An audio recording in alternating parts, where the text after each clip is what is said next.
Hey guys, I am Beetle Moses. I am a webcomic artist and illustrator. I have gained a little bit of a following in the last 2 years for my stuff that I'm posting online. Maybe you've seen it, maybe you haven't. Here are some examples that I'll put on the screen here. I am here to impart a handful of the techniques and philosophies which I have used. They've helped me, they continue to help me, and so you may find them helpful as well in your practices.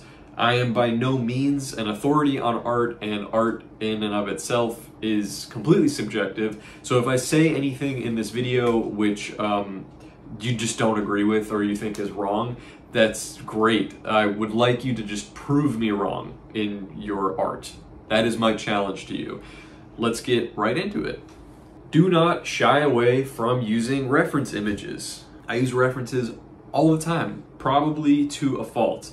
There are different schools of thought on this, and I have read some art philosophy books fairly recently where the teacher is advising you to draw and paint from memory because it'll be more expressive that way, because it's coming out of your brain. It's a more pure form of your human expression. That's great if you've been like painting and figure drawing for like years and years and years, but if you're like me and you're kind of middle of the road or maybe just starting out, I would really advise you to use reference images. I mentioned that I use them to a fault.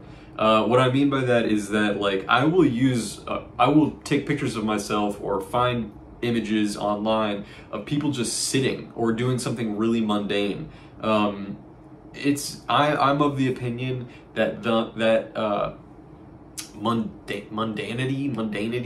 mundaneness is a bit funny in and of itself, or if you're not a comic artist or you're not looking for humor, at the very least it's just more emotive in my opinion. You can pick up on some very small subtleties that I think add a lot and are good to have in your memory bank over time. So if you're just starting out, or even if you're somewhere down the line, please use reference images. What I will say as a caveat to this is do not trace under any circumstance. Don't trace. It's just not, you first of all learn nothing from it, and also it's generally just makes things look really flat and uninteresting to look at. I think people can sniff it out from a mile away even if they don't have an art background, and no shade, but we all know that one person from our high school who is like starting their art career, and all of the drawings that they're posting on their Instagram are very clearly just like traced and bucket filled on their iPad, and it just has this really samey, flat, lame quality to it. Don't trace. You learn nothing from it, and it's just not a good practice in general. That's all for that. All right, number 2, explore new ideas and draw new things. Do not get stuck in a rut drawing the same exact thing all the time. You will find yourself growing much faster by trying new things, exploring new styles, themes, you know what I mean? Using new materials, like changing up something about your process. This is definitely advice for people really early on who don't exactly have like a voice yet, or haven't found their voice rather. But if you've been a long-time artist and you feel like you're stuck in a bit of like a plateau or something, I find that this is really helpful to me in my practice. Just drawing something totally different, changing something, sometimes just like practical, physical about my process. If I draw on a certain size paper, draw on a different size paper. If I use a certain type of pen or pencil, use a completely different medium. You know what I mean? Drawing things that are outside of your comfort zone is so necessary. Your openness is a muscle in and of itself. Your openness to trying new things is a muscle in your brain. There's probably a word for it. And the more that you try new things, the more flexible you are, the less rigid your art will feel. And when you come up with an idea that feels daunting or outside of your comfort zone, the time that it takes you to just snap right into it and start working will be shorter and shorter and shorter, and you'll find that you become very fearless in your art. Stay open-minded, try new things all the time. Number 3, embrace what makes your process unusual. So This point works in beautiful contrast with the previous piece of advice, which is to try new things, okay? What I will also say to you is that there is no need to globalize your work. I don't know if that's the right way to put it exactly, but what I mean to say is that there's no need to try to fit some mold that you feel is necessary for your art to get better. In fact, my challenge to you is to emphasize the flaws in your work. Those things that are clunky and unusual or distracting or not quite right about your process will eventually, if honed and understood, become the thing that you are known for. And I find that in my comics already. I use these tiny sketchbooks from Walmart. I use these pens which are perpetually running out of ink. The line work is kind of scrawling and scribbly and bad in some places. The boxes that I draw are really wiggly and weird, and none of that stuff was intentional. It was just like out of necessity, and it was just how I was drawing things naturally. But now that I have gained a bit of a following for my work, this is a blessing when I see people draw fan art or things that are like, hey, here's my attempt at a Beetle Moses style comic. I find that they'll be drawing those really like googly looking boxes and trying to match the line work and the the palette and like your tools and method. So if there are things in your work that you feel are unusual and you need to change, I would say pause, think about what they are.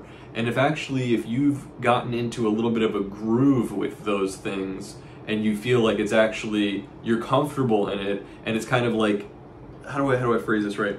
If you found something that you feel like you've gotten into a comfort zone with, and I know the comfort zone thing is kind of like an ugly word because you're supposed to, as an artist, go outside of your comfort zone. Let the readers get outside their comfort zone. You know what I mean? You put something that's as real to you as possible. And if that means that you have a really particular, unusual method or style or technique or whatever, but it's working for you, it's a fool's errand to try to shake that loose. Those are the things that make you you, and with practice you'll improve and you'll figure out, if you're just making constantly, you'll improve over time naturally. Your abilities will get stronger. You'll iron out methods that work for you in a natural state, but there's no need to try to expel the things that make you unique or your process, even if they're not considered right. You'll also find, in my opinion, that by sticking with those things that make your process unique, if you're comfortable with them, will prevent mental and physical burnout. One thing that I'll point out that honestly feels like a good analogy for the whole thing is I hold my pencil wrong. This is something which is completely at the crux of every drawing that I've ever made in my life, is the fact that I hold my pencil like this. Oh, hell no, man. What the?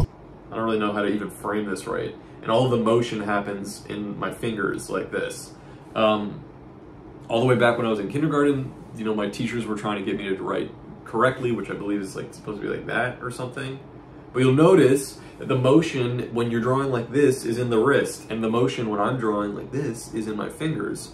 So I actually feel that this has helped me in my marathon drawing. If I need to draw for a long time in one day, it actually helps me to sidestep that sort of like soreness that people will get in their wrists, because none of the motion is really happening in my wrist. It's all happening in my fingers. Now, I'm not telling you to draw like me or to switch things up or do this.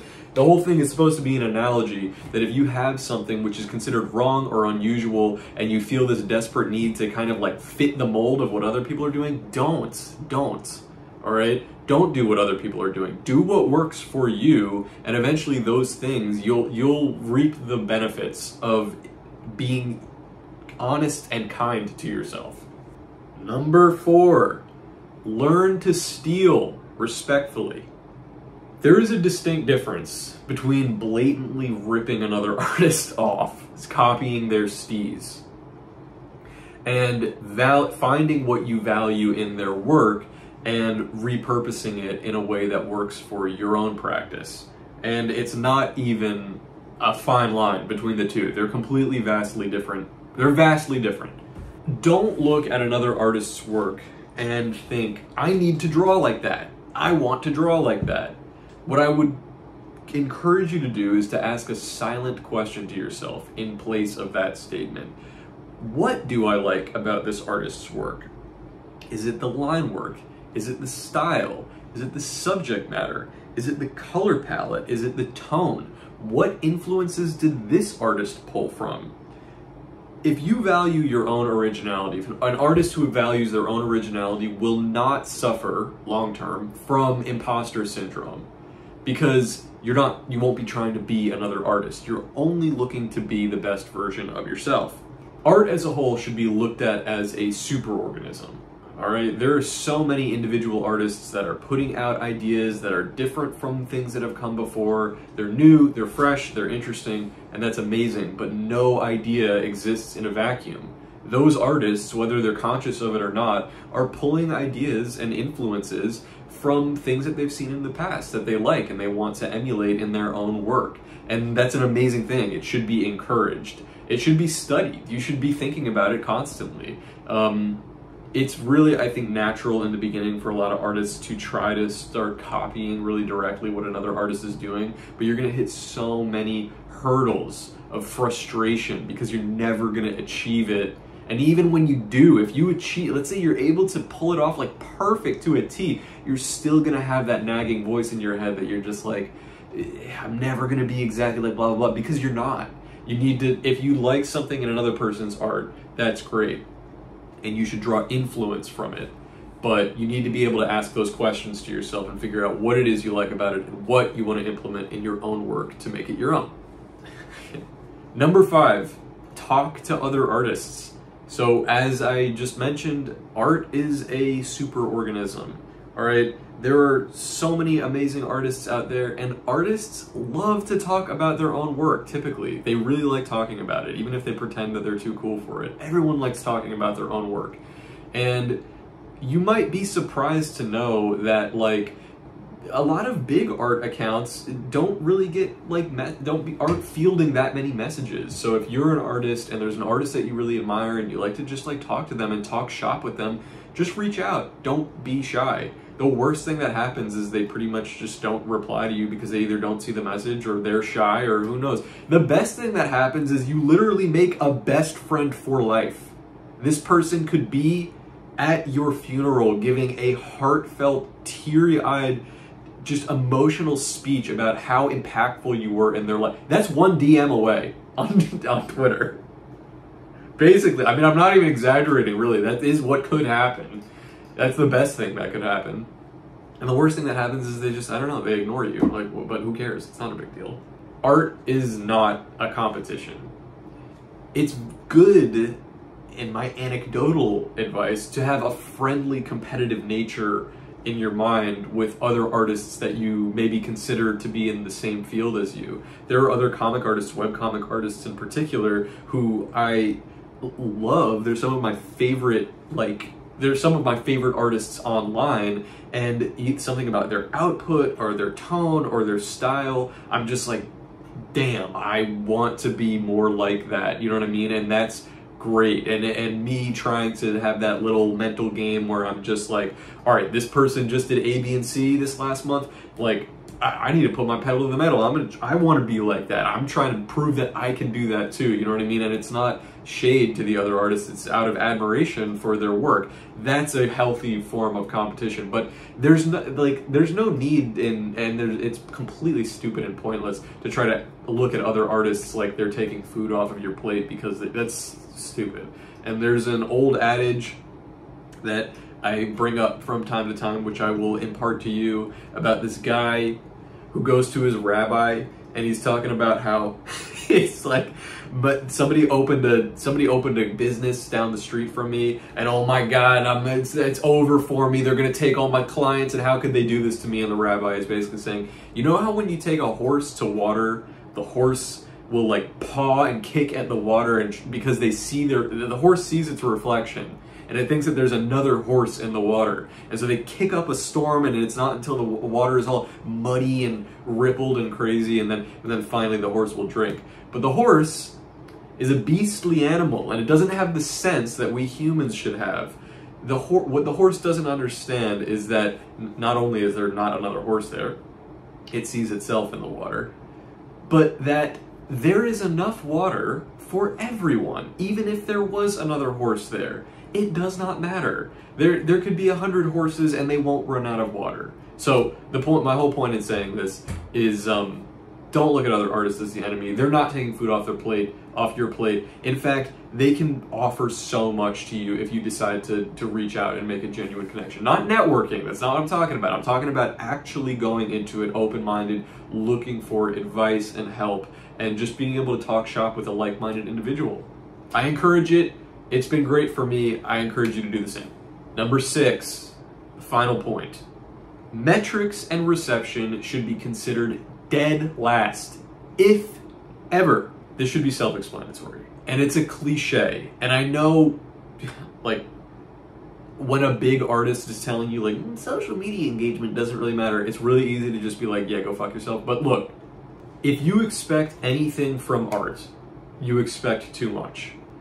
Artists, by and large, are some of the most superstitious people on the internet. They've been brainwashed by this concept of this ever-changing metric on social media and this Fugazi algorithm bull crap.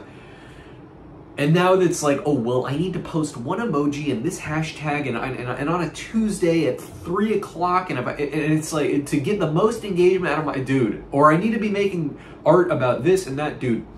Fucking forget it. I'm begging you to forget this, okay? And the flip side of it, from a viewership perspective, is we are so trained, especially as young people, to be able to sniff out an ad from a mile away. So if the art that you're posting feels like it's engagement farming in any way, people will flatly reject it. They'll not even really recognizing consciously of what you're doing, but they'll just see it for what, I guarantee people who are not even interested in art, they will see it for what it is, and you don't want to be that artist. You don't want to be that guy.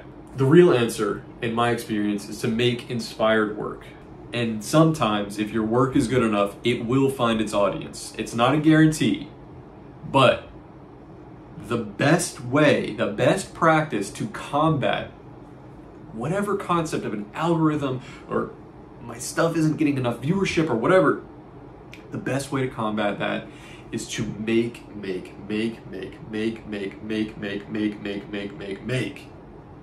stuff that you like, but god damn it, make it, and make a lot of it. Work fast, work hard. It's not going to be given to you, and it's not going to be given to you easy if you ever do get it. Do you understand what I mean? Imagine that only 1%, and that is, like, you know, really generous. Imagine that only 1% of your work, forget social media, is appreciated for its value, for what it is. 1%. Make 100 things. Imagine that only 0.1% of your work is appreciated and seen and adored by many. Make 1,000 things. And you have to combat burnout by making things that you actually enjoy making. Be true to yourself. It all wraps around to the other thing. But that is the best, that's the answer, all right? Make things that you actually like, and it won't feel like work, and you'll just be making things constantly, and something will click. But it won't be the first thing, and it probably won't be the 100th thing. But you can't get to your 200th thing until you've made 199 other things. Do you understand? Make the damn thing.